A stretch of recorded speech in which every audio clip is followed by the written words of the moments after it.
Hey guys, welcome to today's video and buckle up because we're heading straight to Washington State for a case that's already a full-blown headache. Today's main character is a seasoned sovereign citizen, and when I say seasoned, I mean federally known for filing lawsuits against courts, judges, and pretty much anyone who tells him the law still applies to him. We'll get into all of that madness in just a second, but first grab your facepalm protection because you're going to need it. Alright, let's get into it. Mr. Evans has indicated that he'd like to represent himself on this matter and have our office as standby. I think the court granted that motion, but set this hearing to today because Mr. Evans indicated that he sent a letter to the court that had some requests in it. I don't know if the court received it and if a copy was provided to the city. I have not seen it. I have not seen it. I looked in the court file earlier today and it was not there. Madam Clerk, do you know if we've received it?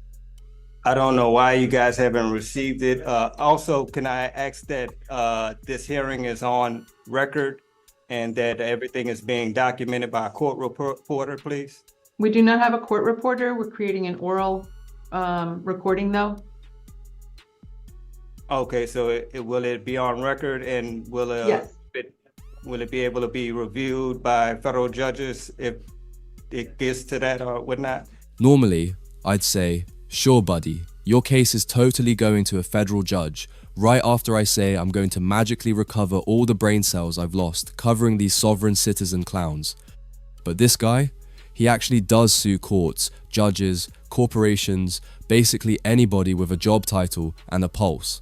Now, has he ever won anything? That part is still very much up for debate. But trust me, we're saving the best mess for last because by the end of this video, you're going to see exactly why he's infamous. Okay, I can read a copy of the letter. I mailed the letter out. There's no reason it shouldn't have reached you, but the letter had very personal and sensitive information regarding my sovereignty as a chief of a sovereign tribe that's federally and internationally recognized. I don't know why that letter didn't make it to you. I mailed it out last Tuesday, so it should have definitely gotten to you guys by now. I'm having issues with getting to the law library. I've been in the hole. It's like almost impossible for me to legally defend myself with the conditions within the jail. One thing I would like to ask, especially being that you didn't get that letter and I invoked my rights as a sovereign tribe, chief of a sovereign tribe, that if possible, you can give me a PR bond so I can properly get everything to you and make sure it's filed in the courts. I assure you, being that I invoke my rights as a sovereign tribal chief, that I will appear at court dates. I won't play with my rights like that. I have too much to lose. And I have a leg injury. But the main thing is my legal part and the getting the proper defense, and then the mail that I'm mailing out, it's not even getting to you. So I know I'm gonna have an issue defending myself from the inside of this jail. If you could do that for me, I humbly, respectfully ask that you give me a PR bond so I can at least properly defend myself, especially that I invoke my rights as a tribal chief. If you're a tribal chief, then your name is basically Chief Ate Too Much Crayola of the Delusion tribe, because the way you're talking right now, that's not sovereign, that's straight up certified nonsense. I believe we've already had multiple bail hearings. I'm sorry, Madam Clerk, you were saying? I was just going to say that there was a letter that was faxed in that we received yesterday, and I just forwarded it to all parties. Okay, thank you. I'm going to take a moment to look at that then. I didn't see it in the file.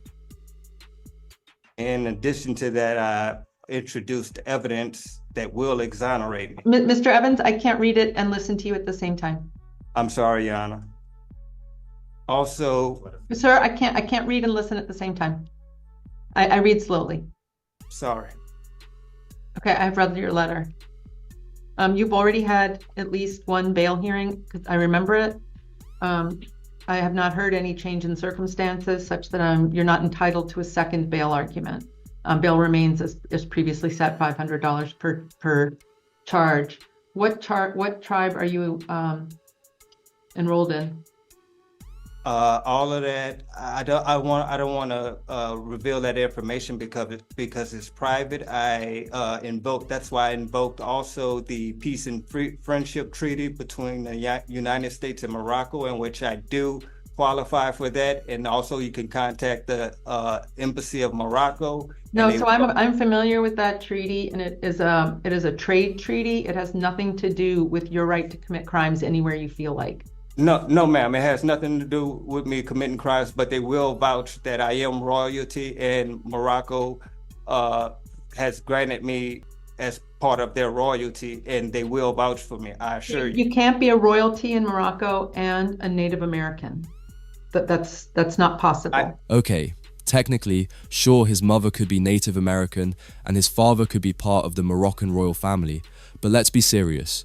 If this man was actually connected to one of the top 10 wealthiest royal families in the world, he wouldn't be sitting here stressing over a couple $1,000s for bond like it's a life or death fundraiser. If you look at the evidence that I submitted, I assure you I am. I received no evidence. I received just your letter. Right. So I'm not going to grant your motion to dismiss.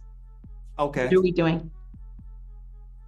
Okay. And I submitted evidence in the letter.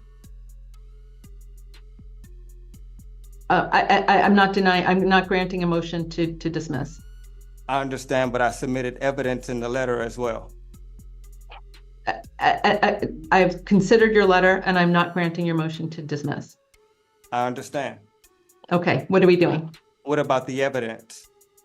What do you want me to do with the evidence? I don't have any actual evidence. I have your statements. Right, I submitted evidence in the letter. If you read it, you'll see that I submitted a civil case as evidence. You submitted, you mentioned a civil case. I don't see the civil case. I have no access to this case. I submitted civil case 24012 out of St. James Parish, Louisiana as evidence that will exonerate me. And in addition to that, it will prove everything that I'm saying to be true. I don't have that case, sir, is what I'm telling you. All I have is your letter.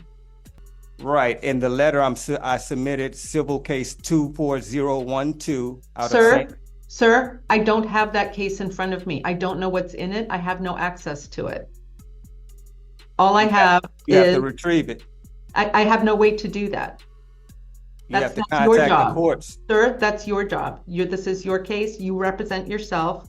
It's your job to put your case together. It is not the court's job. I ethically cannot do investigation on my own. No, I'm not asking you to do an investigation. And that's exactly what you're asking her to do. When you walk into court and start making claims, you don't just get to throw out accusations like confetti and expect the judge to do the work for you. You are the one who has to bring the evidence. And on top of that, you have to clearly explain what it proves and how it directly applies to your legal situation.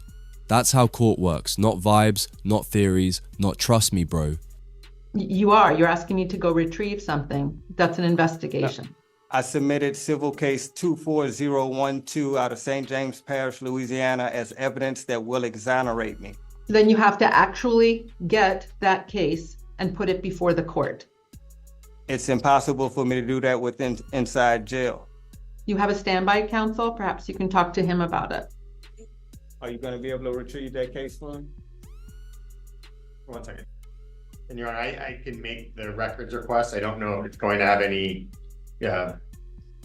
luck receiving it. I mean, based on the information that I have. The case has a seal on it, and you're going to have to get permission from the Chief Justice Roberts to get the seal broken. I don't understand what the U.S. Supreme Court has to do with a Louisiana state case. Because it holds my rights, as my constitutional rights and privileges as a chief of a federally and internationally recognized tribal chief,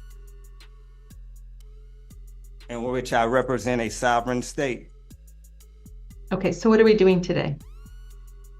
According to the letter, if you're not going to dismiss it, I asked that in the letter I requested that you file a motion of discovery. I can't file any motions. I'm not an attorney. I don't represent you. I don't represent the city. That is not my role. Okay, and you said you're not dismissing due to lack of evidence. Correct. I have read the police reports and did find probable cause to detain. And some of these cases are in review status. They've already been resolved and found guilty. Okay, and also in those review cases, I said if the Sir, I'd really like to focus on what we're doing today. I've denied your motion. We need to move on. Yes, ma'am. Okay, so what are we doing today? What's the plan going forward? The plan going forward, I would like a fast and speedy trial by jury. I would like a motion for discovery to be filed. I would like a motion to suppress. Sir, you represent yourself. You have to file those motions. Nobody, you asked to represent yourself. You got, Judge Rose Akins granted that. So it's up to you to file those motions.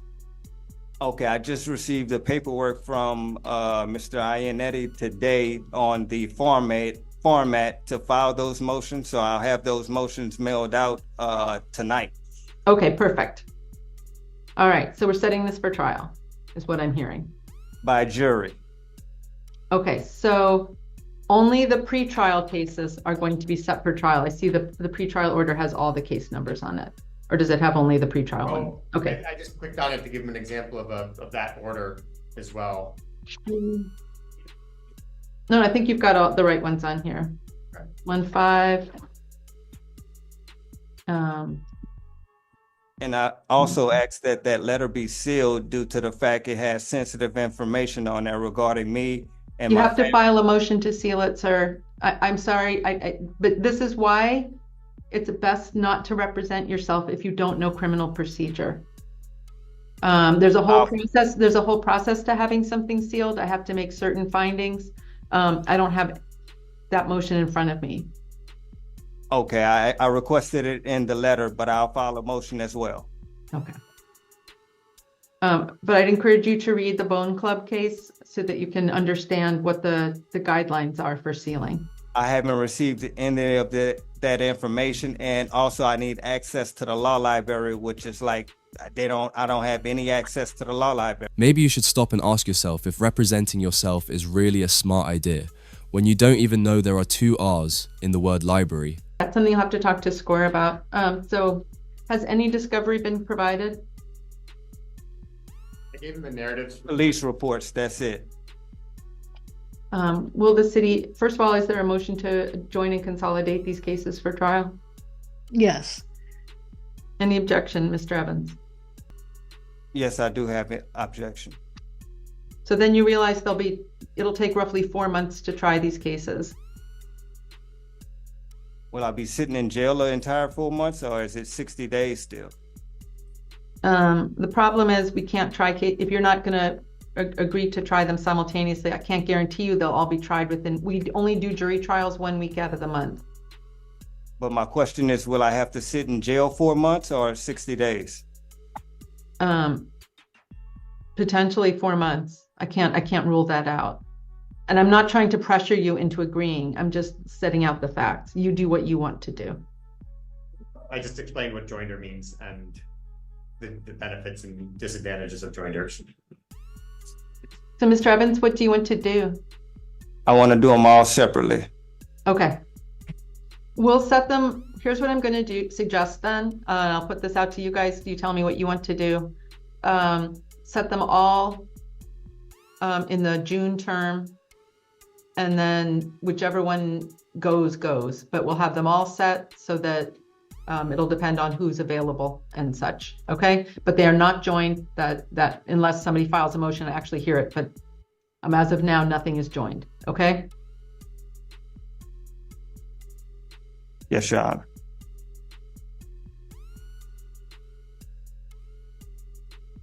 So the readiness hearing will be on June 12th.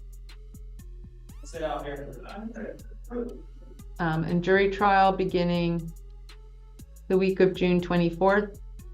And we'll have a hearing on admissibility we'll have a 3-5 hearing. That's a hearing about any statements you may have made, Mr. Evans. And a hearing on admissibility of any 911. I don't know whether there is or not, but just in an abundance of caution. Will you be filing any motions to suppress under Rule 3.6? I'll be filing motions to suppress and subpoena. Are there additional witnesses you'll be calling? Yes, ma'am. I would like to subpoena the airport director or the operations airport so I can have those guys verify that I was there. The reason I was there is legal airport business. Ms. Chenwaller, is including SeaTac airport operations sufficient to put the city on notice of who the defendant will be calling? No. Okay. What would you accept? I don't know how to put this because I don't think Mr. Evans knows who this is right now. I believe the onus is director on the of the defendant airport. if he wishes to identify and subpoena that individual or individuals. Okay, so as soon as you figure out who it is, you have to put the city on notice. Lance Little, the managing director of the airport. Okay. SeaTac Airport Managing Director Lance Little. I've included that. Got it. Will you be offering any affirmative defenses? Is that a question to me or the? Yes, it is. It is. What's your question again? I'm sorry. Are there any affirmative defenses? Could you reword that, please? Perhaps Mr. Ainati can help. Yes, 1 second. Yes, ma'am, I do. I will be providing an affirmative defense and the right that I was a law-abiding citizen at the airport. So I think that's general denial. That's not an affirmative defense. Well, also that I was a passenger of a business that operates legally in the airport, of a charter bus company that legally operate. I was a customer of a charter bus company that legally operates in the airport. So still, that's just general denial. That's saying I didn't do it. Not an affirmative defense is saying you did it, but there was that you were allowed to do it. Right. I was at the airport, and the reason why. So that is general denial. That is saying there was no crime that was committed.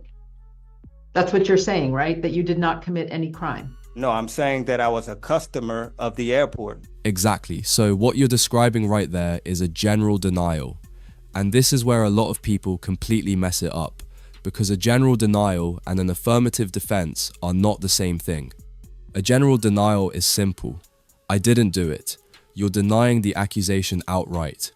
Like, if you're at work and someone who looks like you robs a convenience store and the owner picks you out of a lineup, your defense is, that wasn't me, I wasn't even there. That's a general denial. An affirmative defense, on the other hand, is basically, even if what you're saying happened, I still shouldn't be convicted because the law protects me for this reason. It's not just denying, it's admitting the event could be true, then giving a legal reason why you can't or shouldn't be prosecuted. For example, double jeopardy, you already got tried, so they can't try you again. Statute of limitations, too much time has passed, so the case can't legally move forward. And here's the biggest difference that matters in court: the burden of proof. With a general denial, the burden stays on the prosecutor to prove guilt beyond a reasonable doubt. But with an affirmative defense, the burden shifts, meaning the defendant now has to prove that defense applies. So yeah, it's a huge legal difference, and if you don't understand that, you're already playing the game on hard mode. It's not an affirmative defense. An affirmative defense would be saying, I trespassed, but I had to because I was being chased by someone and I ran into the airport for safety. It was necessity, is an affirmative defense. Okay. Lawful use of force is a defense. In that Just case, saying I didn't do it, I was allowed to be there, is not an affirmative defense. It's a defense. I'm not saying that it's not a defense. I'm just saying it's not technically an affirmative defense such that you have to put the city on notice. okay, according to your definition, I guess it's not an affirmative defense. But once again, could they close the door so I can make sure I'm hearing? Can I re-verify that everything is being recorded and that everything's on file? And I would also like that a court reporter be present for all future hearings and possibly for this one as well, if possible. We will not have a court reporter. We are not required to. We are not a superior court. We don't have a budget for that. We record everything. Everything is recorded. but we do not have a court reporter. We do not have access to a court reporter, and I'm denying that request. Yes, ma'am. And then also, could I file a motion to appeal that? You have to actually file it. You can't, you don't need my permission to file a motion. You can just file it. I mean, a notice to appeal, I'm sorry. So I would get that information from Mr. Ionetti because I don't have any access to the law library to get these motions or notice of. Sir, you have to have a basis in law to request that. I can't imagine, we are not courts of record in that sense, like a superior court. We do not have court reporters. I understand, but I feel my constitutional rights are being violated. So there is a recording of everything. Everything can be recorded and transcribed, but we don't have a real-time court reporter. Okay, what's the difference? I'm ready, Your Honor. Okay. And it looked to me like what is current speedy in custody, Ms. Chinweller, do you know? 719. Thank you. All right, Mr. Evans, bail remains $500 each case. We'll see you back here, each count rather. We'll see you back here on June 12th at 11 o'clock in the morning. Stay in touch with Mr. Ionetti. He can help you. Ms. Judge, Your Honor, my bail was raised. Is there any explanation for my bail being raised? Some of my cases was $250. It went from $250. Was it? Yes, ma'am. Oh, I'm sorry. You mean I just said that I changed it right now? I see that. It was changed by the previous judge. It was raised to $500. She went just off the notion of what the lawyer said, which was inaccurate. And then the inaccuracy was passed on to you as well. And then you were about to redouble down on it.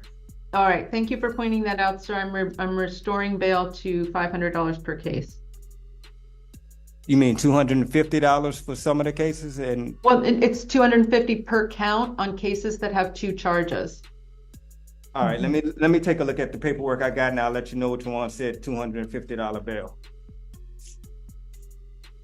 Yes, Your Honor, I believe that the last hearing that it was pro tem judge and she said it at 500 per charge. And I think she misunderstood that when Ms. Chinweller advised her, it was supposed to be 500 per case. Correct. Okay, for a case ending in 2319, that was $250 bail. No, see, there are 2 counts. Look down below it. There are 2 counts. There's 1 count of criminal trespass in the 1st degree and 1 count of making a false statement. Both of them are $250. It's 1 case.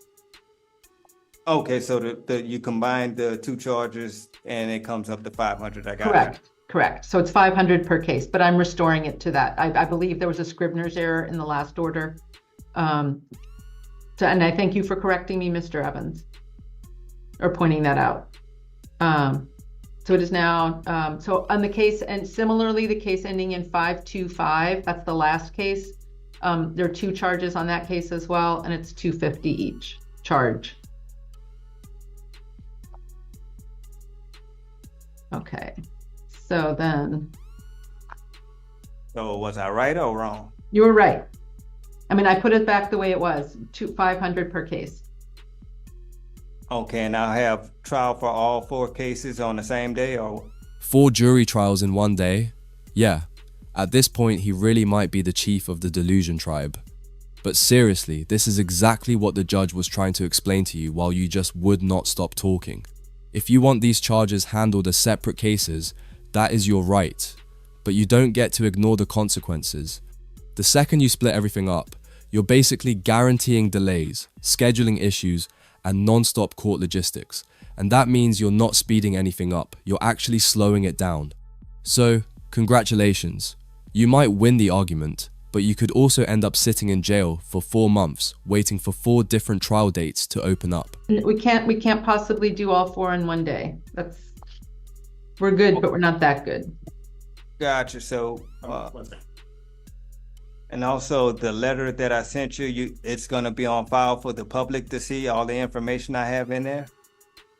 Until I receive a motion to seal and we have a hearing on it, yes. Did you read the backside of it as well? What I Yes. said? Okay. But sir, so this is why I'm encouraging you to look at the Bone Club case, because that sets out the criteria by which a court can seal a document. It's not, I can't just seal it because I feel like it or because you want it sealed. There has to be a It's justification. a matter of national and homeland security. You can't just say that. You have to show me why it is. Because it's an investigation. So again, you can't just say things. You have to, I need the whole story, not just little bits.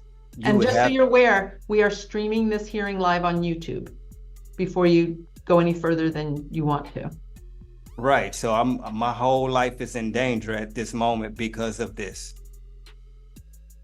I clearly wrote in a letter that I'm connected to an investigation that is a matter of national and homeland security.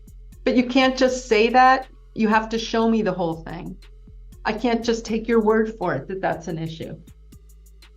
You're muted. You're muted. I gave you the evidence to prove what I was saying as well. But you didn't. You just said, I have this thing. You didn't, I don't have the thing. I need the thing. I gave you the evidence in civil case 24012 out of St. James. Okay, Parish, we're Louisiana. circling, sir, we're just circling back to things. I do not have that case in front of me. You have to present that case to the court. You can't just say there is a case. So I have to do it in a motion form, or do I have to, for me to physically get a copy of that, it's impossible for me to do it. My lawyer probably can do it, but it's impossible for me to do it from within inside. I understand, and we had this discussion at the beginning of the hearing, and you've talked to Mr. Iannotti about that. I can't do any investigation. I am not your attorney. I'm the neutral party. I'm not the city. I'm not you. I will do no investigation. That would be, frankly, I could be sanctioned for doing that. It's up to you to present evidence to the court. It is not the court's job to find evidence. Okay, in the letter I did present it as evidence. It's not evidence, it is just claims. All right, so I actually have to file an actual motion as evidence, and It's not the motion, you have to file the evidence, the thing itself. you mean the actual physical copy of the civil case? Yes, that is exactly what I mean. I don't have the actual copies of the civil case in front of me due to the fact that I would have to call the courts to get it. And I cannot do that from inside of this jail, and they will not fax that to me from the inside of this jail. Okay, so we're having the same conversation over again. You can talk to Mr. Iannotti about this, but I can't, there's just a limit to what the court can do.